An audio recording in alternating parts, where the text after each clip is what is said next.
Olá, voltamos, tema 13, unidade 4, a internet como ganha-pão, e a gente vai falar sobre inovação tecnológica dentro do mercado de trabalho. O futuro é aqui. Olá, Isadora. O futuro é aqui. Nossa. Quando a gente fala... Tu gosta de falar do futuro? Não. Não muito, né? Tu sabe qual é a história da caixa de Pandora? Pandora é uma mulher construída pelos deuses para seduzir o portador, o dono da caixa, uma coisa assim. Eu não lembro direito a história agora não. Aí ela tem todas as características das mulheres, a beleza, sei o que e tal. Hermes vai lá e coloca a intriga, isso, a mentira e a traição, isso é mitológico, tá? Não tô falando que seja assim não, isso é mitologia. Aí a Pandora vai lá e ela, em determinado momento, ela abre a caixa de todos os males da humanidade. Quando ela abre essa caixa, todos os males se espalham pela humanidade inteira. As doenças, tudo se espalha de ruim. Só que ela fecha a tempo a caixa e 2 males ficam lá. Um deles é saber a hora da sua morte. E outro é a questão do futuro. Então o futuro, na consciência grega, né, no pensamento filosófico grego, é algo ruim você saber. Olha que doideira. E é ruim, né? Já imaginou se tu acorda já sabendo que o Vasco vai cair? Nem acorda, né, Isadora? Mas o Vasco vai cair, não. Vasco, oi, você aí, o Vasco vai ficar. Ah, não, nem rimou, né?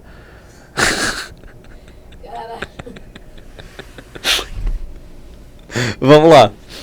Ao final desse tema, esperamos que você consiga analisar projeções do mercado de trabalho, discutindo a incorporação dos avanços digitais das profissões. O objetivo do tema é esse.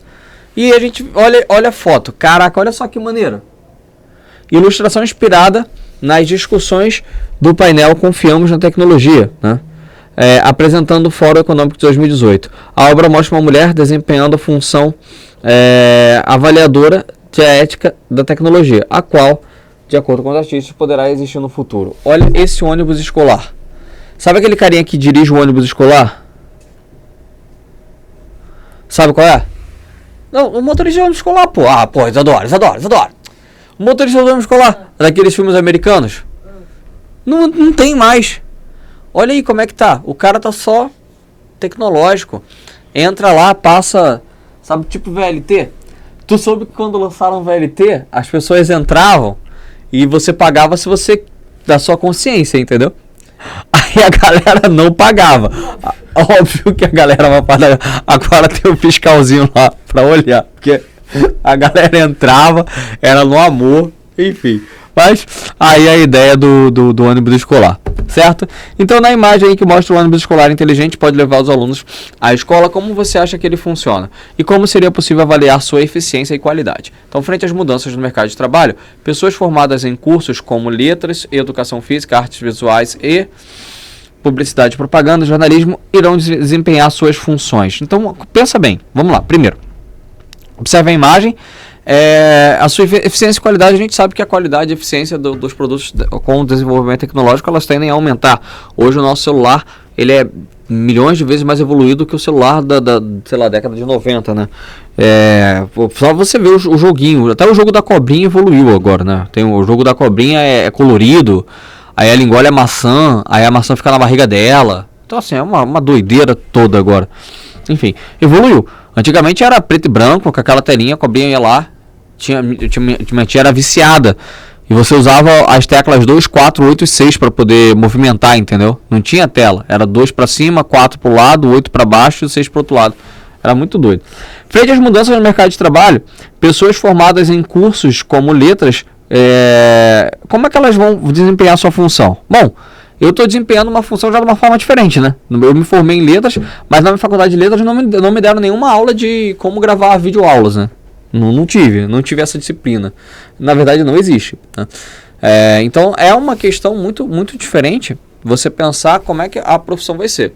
Falando sobre jornalismo, hoje é muito mais comum você encontrar um indivíduo, né, fazendo o jornalismo de forma independente nas suas mídias digitais, do que ele fazendo jornalismo vinculado a uma empresa. Isso é muito mais comum, então é uma disparidade enorme aí.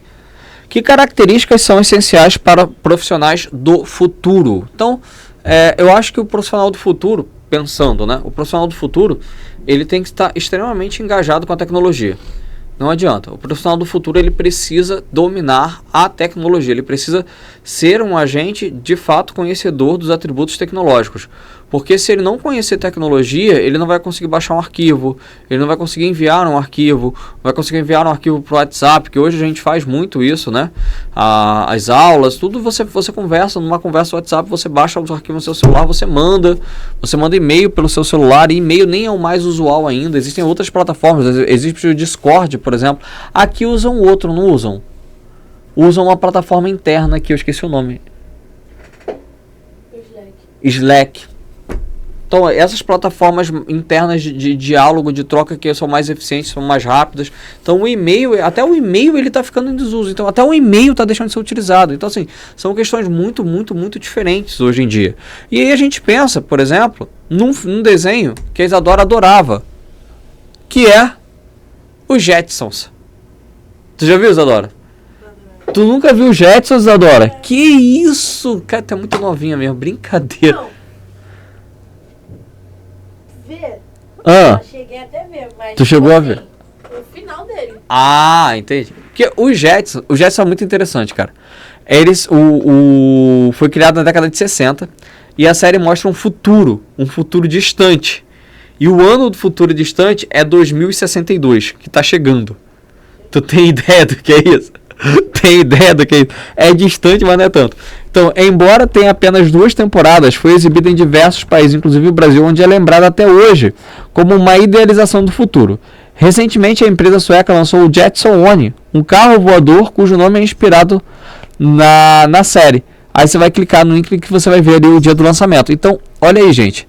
Já temos protótipos muito eficientes de carros voadores, tá? É o fim. E assim, essa inovação tecnológica, para mim, ela é muito vantajosa. Porque você tira, por exemplo, algo extremamente poluente, que são os pneus. A produção de pneus.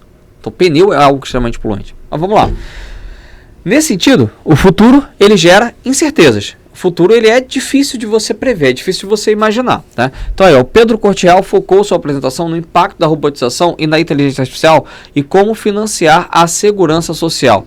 Cara, essa é uma grande preocupação que nós temos que ter. Hoje, por exemplo, no Vale do Silício, eu já falei isso acho que em outra aula eu já falei isso com vocês. No Vale do Silício tem uma pizzaria hoje que ela é toda robotizada. Tem ideia do que isso? Cara, é uma pizzaria que da produção da pizza, passando pela venda, a entrega, não tem um ser humano. Cara, isso é de outro mundo. Isso é algo que a gente não imaginava. E aí você pensa, hoje uma pizzaria no Brasil que venda bastante, ela emprega aí pelo menos 10, 15 pessoas. Percebe? São 10, 15 pessoas que perdem emprego em várias pizzarias se isso ocorrer. Então é uma questão muito complexa a falta de segurança social em relação a isso, né? Em relação a essa modernização da tecnologia. Então, começando por referir um estudo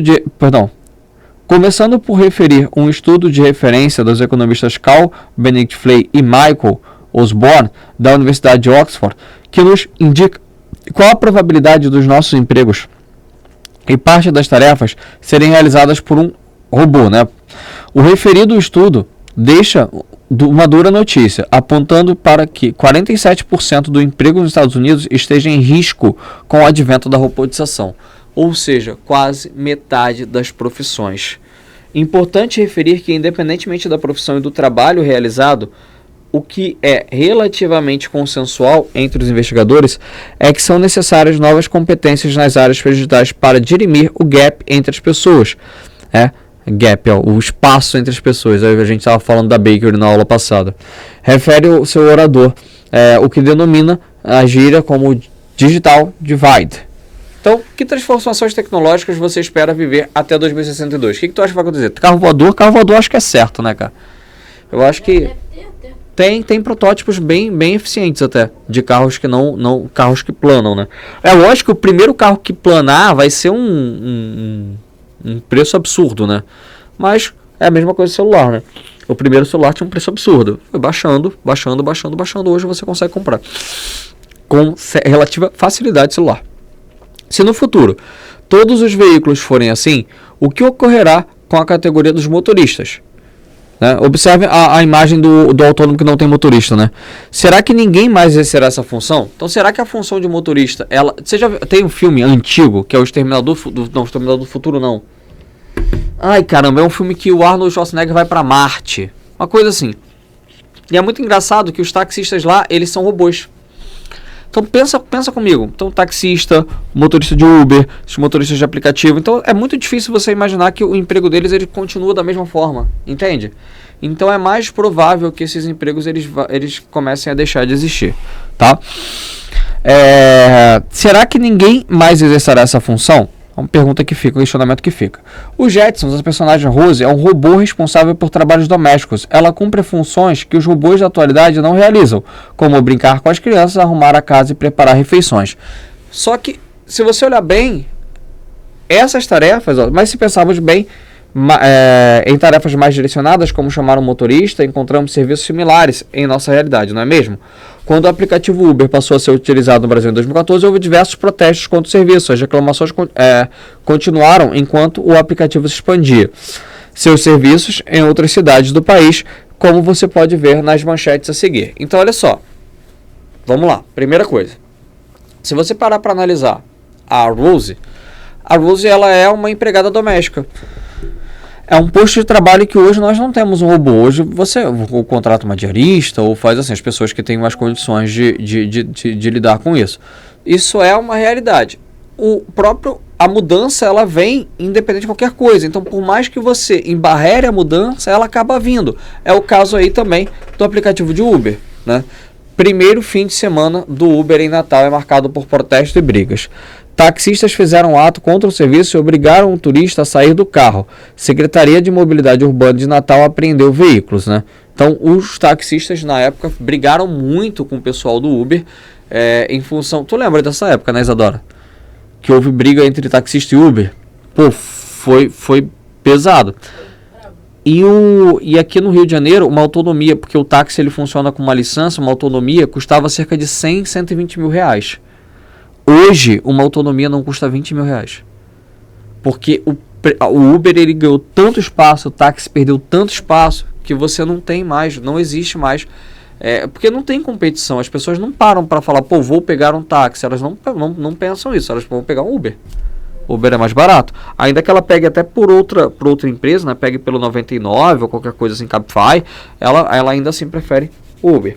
Então, trechos que apontam para o impacto da vida de indivíduos, tanto motoristas quanto passageiros, né? Então aí, ó, Uber começa a operar em Maceió. Lei municipal proíbe serviço na cidade. Lei que proíbe o uso de carros particulares através de aplicativos de transporte. A empresa diz estar amparada pela Política Nacional de Mobilidade Urbana. E aí, a lei vigorou. E a Política Nacional de Mobilidade Urbana, de fato, ela é superior a uma lei municipal. Então, não tem problema nenhum Uber funcionar em Maceió. Trechos indicam o envolvimento jurídico na questão. A justificativa encontrada pelo BREP foi a Política Nacional de Segurança, que não mencionava especificamente transporte aplicativo, mas o previa. O impacto está sendo desastroso, diz o taxista sobre o Uber em Campinas. Então, o presidente da categoria afirma que o número de corridas caiu 80%. Olha só que doideira. Comissão da Câmara irá sugerir a regulamentação do serviço na cidade. E essa regulamentação ainda não ocorreu, tá? O Uber ainda não regulamentou. Estão vendo isso para regulamentar em breve. O que é um problema também para o motorista de Uber, né? Porque o motorista de Uber, se ele ficar doente, ele perde dinheiro. Se ele ficar uma semana doente, ele fica uma semana sem trabalhar. É muito ruim o motorista de Uber nesse sentido. Ele não tem direito social nenhum. E é um trabalhador, né? Mas ele não tem. Após o TJ derrubar a proibição, a Uber começa a funcionar em Sorocaba. Então, olha só quantos protestos a Uber começou a enfrentar, né? Em 2018, a Lei 13.640 regulamentou o serviço de transporte de passageiros por meio de aplicativos. Por isso, ela ficou conhecida popularmente como a Lei do Uber, né? A Lei do Uber, o que eu falei que não está regulamentado em relação ao Uber é a questão dos direitos trabalhistas dos motoristas, tá? Porque o motorista ele não tem direito trabalhista nenhum em relação ao Uber, tá? O exemplo analisado ajuda a mostrar que as mudanças nos regimes de trabalho afetam nossas vidas em diversas instâncias. Pessoas podem sofrer com a redução de suas fontes de renda, leis devem ser alteradas para dar lugar a novas regulamentações, espaços sociais precisam ser reorganizados para contemplar mudanças e novas relações interpessoais são criadas em decorrência dos serviços eletrônicos. Especificamente, as leis têm um caráter durável e continuam existindo muito tempo depois das modificações já terem sido incorporadas à sociedade. Consegue imaginar que um dia o serviço de Uber pode não existir mais e as pessoas irão se adaptar? Mas as pessoas ainda vão se referir à lei do Uber. Então, quando o motorista deixar de existir, a gente vai ter também uma mudança nesse sentido. Então, a gente vai pensar aí, com a turma, faça um exercício de relembrar os debates a respeito da chegada do Uber em sua cidade, pensando no que foi noticiado, em quais palavras foram empregadas nessas notícias e o que as pessoas mais falavam a respeito. Aí eu coloquei só alguns dados para a gente entender, tá? 80% das empresas apontam que o modelo híbrido será utilizado no pós-pandemia. Isso em relação à educação. Então, cara, esses 80% a gente engloba essa nossa aula que a gente está assistindo aqui agora. Nós estamos no modelo híbrido. Não temos só modelo tradicional. Então, cinco imperativos de trabalho no futuro, né? Então, você vai ter aí, ó, funcionários, local de trabalho. Funcionário, local de trabalho, né? E o trabalho. O futuro do trabalho também sendo direcionado. São alguns esquemas que a gente pode ver. Você pode pausar o vídeo para poder ler e tal, que eu acho interessante para a gente observar. O futuro do trabalho. Aí você tem a capacitação digital, lidar com o mundo híbrido, transformar a cultura. Você tem aí o design do trabalho, o repensar o local de trabalho, realocar talentos, né? Então, assim, são pensamentos que a gente pode ter. E aí a ideia do trabalho tema 13 é você com seus colegas aí pesquisar dados a respeito do futuro do trabalho no Brasil e no mundo. Então você vai poder, o professor aí vai poder trazer outras informações, não? Mas de qualquer forma você pensa aí algumas questões em relação ao trabalho. E vai tentar construir um mapa de como será esse trabalho, o trabalho das profissões, a profissão das pessoas no futuro. Beleza? Então, pessoal, eu vou ficando por aqui. Um grande abraço a todos vocês. Até a próxima. Tchau, tchau.